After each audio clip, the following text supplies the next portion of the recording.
Épisode 48. Dans la pénombre du labyrinthe, Icare s'était endormi. Dédale avait fermé les yeux. Il voulait se protéger de la lumière aveuglante de ce jour maudit où les cruels rayons du soleil brûlaient son cerveau. Il revit son bras, son geste irréfléchi, l'image du corps de Talos faisant un vol plané avant d'aller s'écraser au sol.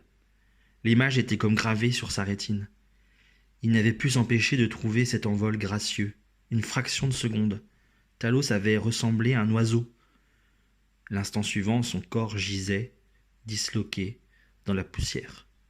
C'était pour échapper à la condamnation pour ce meurtre que Dédale s'était enfui d'Athènes.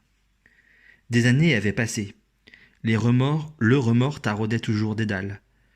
La nostalgie de cette terre natale qu'il n'avait jamais revue aussi. Souvent, il longeait le rivage et guettait l'horizon, comme si la mer allait apporter un apaisement à ses tourments. Il avait pris l'habitude de guetter le vol des oiseaux. Il les regardait évoluer dans l'air comme suspendus. Dédale rêvait de leur liberté infinie. Il s'imaginait volant en leur compagnie, son corps léger, si léger, glissant dans l'air. Le seul moment où sa rêverie s'interrompait, c'était lorsqu'une mouette plongeait soudain vers la surface de l'eau. Là, Dédale frémissait, revivant la chute de Talos. Mais toujours la mouette se rétablissait, non sans avoir happé au passage un poisson d'argent frétillant, et l'oiseau repartait à l'assaut du ciel.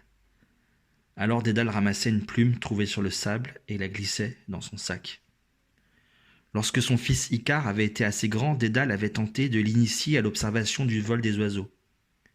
Peine perdue, le jeune homme riait devant la collection de plumes de son père, mais n'y portait aucun intérêt.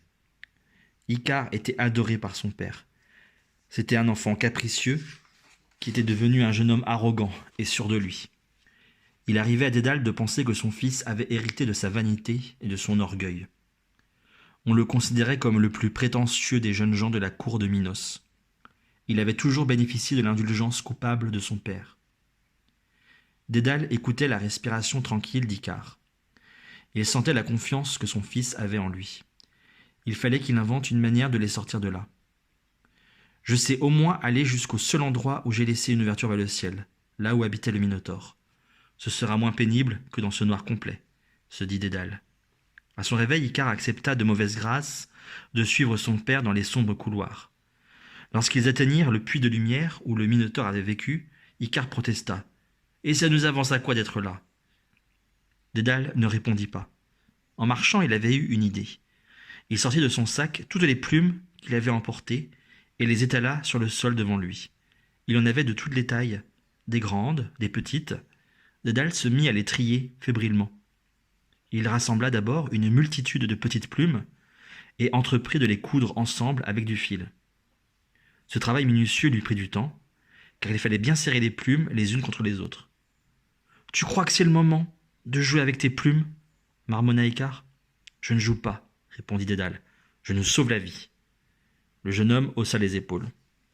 Sans faire attention à la mauvaise humeur de son fils, Dédale continua son travail. Il rassemblait maintenant toutes les grandes plumes dont il disposait. Elles étaient de couleurs très différentes et leur assemblage était magnifique. L'architecte avait commencé à les coudre ensemble, lorsque soudain il manqua de fil. « Évidemment, gronda-t-il, j'ai donné ma grosse pelote à Ariane. » Il sortit alors de son sac des bougies qu'il se mit à faire fondre. Il obtint de la cire liquide avec laquelle il colla les plus grandes plumes ensemble. Icare, qui commençait enfin à comprendre, ne disait rien. Quand son père eut fini son œuvre, 4 ailes magnifiques étaient déployées sur le sol. « Il ne nous reste plus qu'à les fixer solidement sur notre dos, » explique Dédale, « et nous nous échapperons de ce labyrinthe maudit par le ciel. »« Je serai le premier homme à voler, papa, le premier !» Icare s'exaltait. Peu de peur, plus de bouderie, il était redevenu un adolescent vaniteux et sûr de lui. Il voulut aussitôt s'accrocher les ailes et, tout à son excitation, cessa désormais d'écouter les conseils de son père. Dédale lui expliquait pourtant la manière de battre des ailes pour se laisser porter par les courants d'air et les consignes indispensables de sécurité. Si tu t'approches trop de la mer, les petites plumes du bas se gorgeront d'eau et deviendront trop lourdes pour te permettre de voler. Si tu t'approches trop du soleil, la cire qui tient les grandes plumes va fondre et tu les perdras en vol. » Tout en parlant, il aidait Icare à fixer solidement ses ailes. « C'est promis ? Tu ne t'approches ni du soleil ni de la mer ? Compris ? » ?»« Oui, oui, promis !» répondit Icare, qui n'avait rien écouté.